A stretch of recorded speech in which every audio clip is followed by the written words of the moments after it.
3 दिन लगातार सदन में कहने के बावजूद 2 दिन मुख्यमंत्री महोदय ने कहा, 1 दिन माननीय मंत्री जी ने कहा, इसके बावजूद कल शाम को भोजपुर में जिस तरीके से एक स्कूल के अंदर शिक्षकों को नोटिस दिया गया, उनका पेमेंट काट दिया गया, ये साफ साफ दिखा रहा है कि बिहार में सरकार नाम की चीज़ नहीं बची है।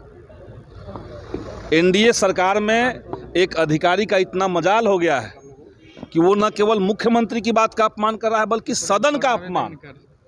समूचे सदन के अंदर जब ये बात हुई और सदन में जब मुख्यमंत्री कोई बात कहते हैं तो वो सदन की बात हो जाती है, सदन की संपत्ति होती है और सदन से बिहार के लोकतंत्र जुड़ा हुआ है।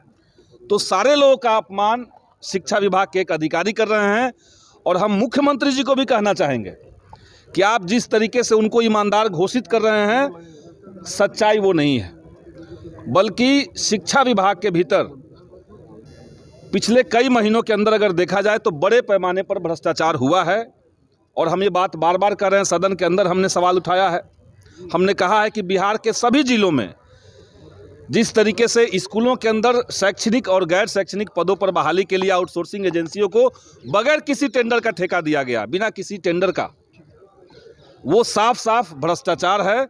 और उसकी अगर समुचित जांच हो जाए तो मुख्यमंत्री का के पाठक को लेकर के जो अवधारणा है वो बदल जाएगा। एक सवाल है, आज फैसला हो जाएगा सदन में।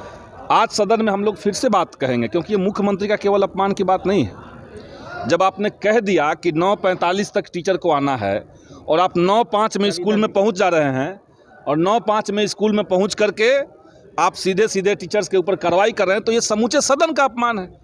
तो आज पूरा विपक्ष हम लोग एकजुट होकर के सरकार से ये सवाल करेंगे कि आप ही बताइए, सरकार बड़ा है या कोई एक अधिकारी? यानी आज फैसला हो जाएगा। अब ये तो हम नहीं कहेंगे, हम तो कल भी कह रहे थे कि फैसला होना चाहिए, हमने परसों भी कहा कि फैसला होना चाहिए।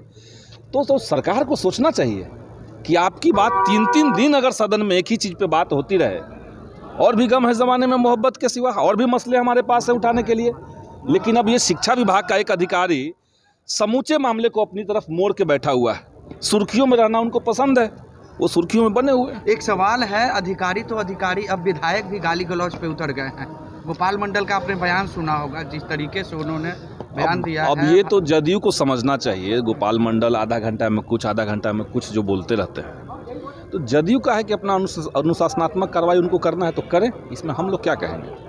मुख्यमंत्री की बात के पाठक नहीं मानते, तो आखिर कार्रवाई क्यों नहीं किया मुख्यमंत्री ने? कहीं ना कहीं अब ये तो मुख्यमंत्री बताएंगे क्यों कार्रवाई नहीं किया। हम तो पहले से ही कह रहे हैं कि ये जो आदमी है, जो लगातार जो शिक्षा के अधिकारी लोग हैं उनके साथ गाली गलौज, जो टीचर हैं उनके साथ गाली गलौज कर रहा है, तो एक संवेदनशील विभाग जिससे बिहार की हर जनता जुड़ी हुई है, वैसे विभाग में एक गालीबाज अधिकारी को आप क्यों टॉलरेट कर रहे हैं?